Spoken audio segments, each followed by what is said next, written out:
All right, we are back and reacting to someone who thinking how growing up changed your opinion on Benson from regular show, of course. Um, yeah, Benson. What do I think of him? I mean, he ain't really wrong, but that's kind of his fault because couldn't he just fire them? Couldn't he just do that? Um, you could just do that. So yeah, it's not like they keep coming back over and over again. I don't know. We're gonna see. I'm currently in the middle of rewatching the entirety of regular show for the 5th time because that's how good this show is. And with this being my 2nd full year as a legal adult and my 4th as a legal working member of society, I start to find myself understanding and being more sympathetic to the characters that are often seen as buzzkills or jerks. One of those characters being Benson. Benson is the manager at the park and is in charge of everyone who works there. He gets along smoothly with pretty much all of his employees, except Mordecai and Rigby. If you've watched the show, you can obviously see why. They're two 23-year-old slackers, and 98% of anything they touch or try to do just ends up being a disaster. But as a kid, I didn't see it like this. To me, Mordecai and Rigby were just two guys trying to chill, mess around, and have fun. But old man Benson would just come out of nowhere and kill the mood. One episode that I don't remember my reaction to as a kid, but when I rewatched it now, shit hit me hard. That episode was season 3, episode 26, Busted Cart. The episode starts off with Mordecai and Rigby doing some dangerous stunt course on the cart. Obviously, this ends in disaster, and Mr. Maylard, Benson's boss, sees this and holds him responsible for Mordecai and Rigby's destructive behavior. But the dealership's too far away. I'll have to drive all day and night. Sounds like a personal problem. Get that cart fixed or you're fired! Already, I'm starting to feel bad for poor Benson, because I know nobody likes to be blamed or held responsible for some shit they had nothing to do with. I remember this happening to me when I worked in a frozen yogurt store. I was the newest and the youngest employee, which left me to get blamed for shit Yeah, so yeah, sure, no one wants to get blamed for stuff they didn't do because that I'm not gonna lie to you, that has happened to me, and yeah, that's painful.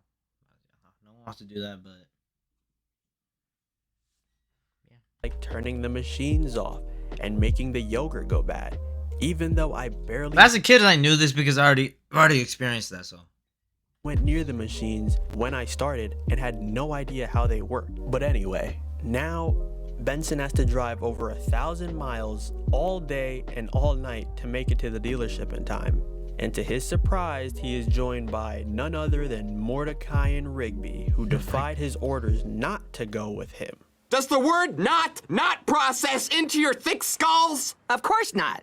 Wait, Having already driven too far to turn back, he brings them along anyway. They start to bond and even share a dance number to electro pop music. They are making good time heading to the dealership until Mordecai starts to notice Benson getting sleepy and insists on taking over behind the wheel.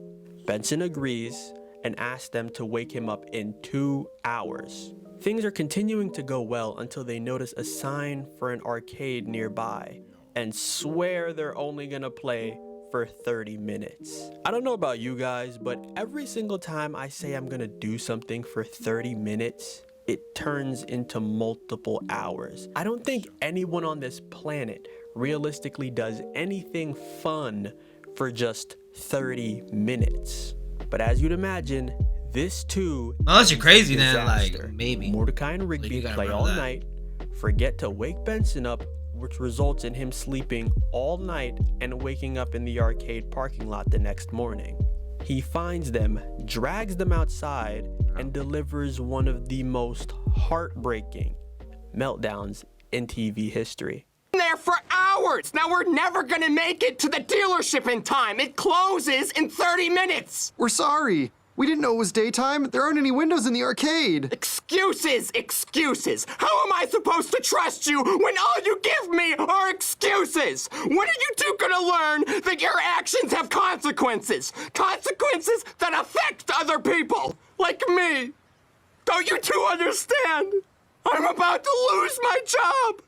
You may not care about keeping your jobs, but I care about keeping mine.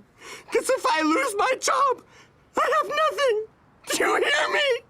I have nothing. Now, if you'll excuse me, I need to take my last bathroom break as an employed man. This moment right here, rewatching this scene left me with the same facial expression as Mordecai and Rigby. This really put into perspective what he was going through. I bet for most of you in like elementary school or middle school watching this show, you're probably thinking, what's the big deal? Just get another job. But maturing is realizing how hard Benson works to keep things in order at the park, and even how determined he was to drive over 1,000 miles on 0 hours of sleep to fix a golf cart that he didn't even wreck. On top of that, his job is now on the line because of someone else. At this point, you have to feel for him. The episode finishes off with do, them but like taking the most he dangerous needs road to in the remember country. he is the boss, right? He is the boss, so he can fire them at any time. He always says he can fire them. Surviving So why with does he do that? extreme Because we've seen he has fired someone. Like I'm pretty sure you can fire. I'm pretty sure you can fire. karting and getting to the dealership just I don't think he's in just time before pulling it them. closes. Like he's To just sort of put everything he's just together, bluffing, and though, he actually can't fire I think- anyone. I know he can fire someone, so it's not like it's his fault as well. I think the beautiful He thing should have fired them a long time ago. So it doesn't really change my about opinion. characters in shows like this is that as time goes on, you start to relate to the characters that were often seen as wet blankets.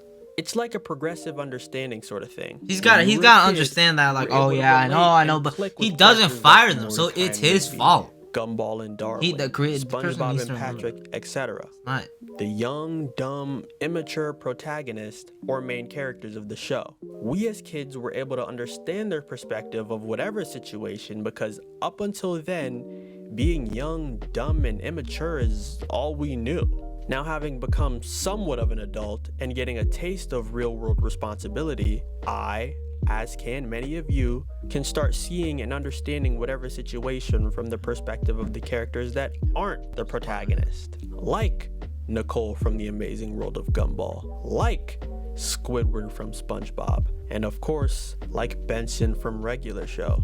This doesn't I mean don't that understand Benson Regular was Show. just this like I understand Squidward because he's not the boss, and just SpongeBob and Patrick are stupid. great boss. But and it's like deserved this it's more realistic this show than mountain of So I praise kinda for his know. efforts. He was definitely overboard with his temper and sometimes a bit insensitive, and at times got kind of abusive with his power over his employees. But besides those things, Benson had his moments outside of his boss persona, hanging out, having fun, and actually being a down-to-earth cool guy.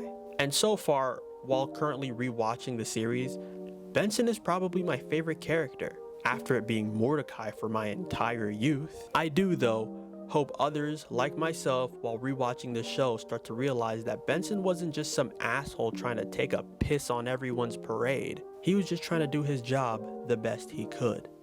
You think your little pranks are funny, huh? You think they're funny? Well, what do you guys think of my prank? Ring, ring.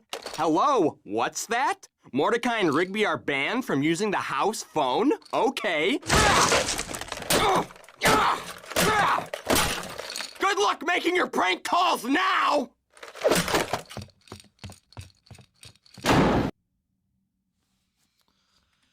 Okay. So yeah, I can understand that, but kind of not. Like I'm 50-50. Like yeah, 50-50. He did sometimes abuse them. I mean, they kind of deserve it either or, but like it's not like I supposed for sure agree with him. It's not like that. Yeah, I don't really know.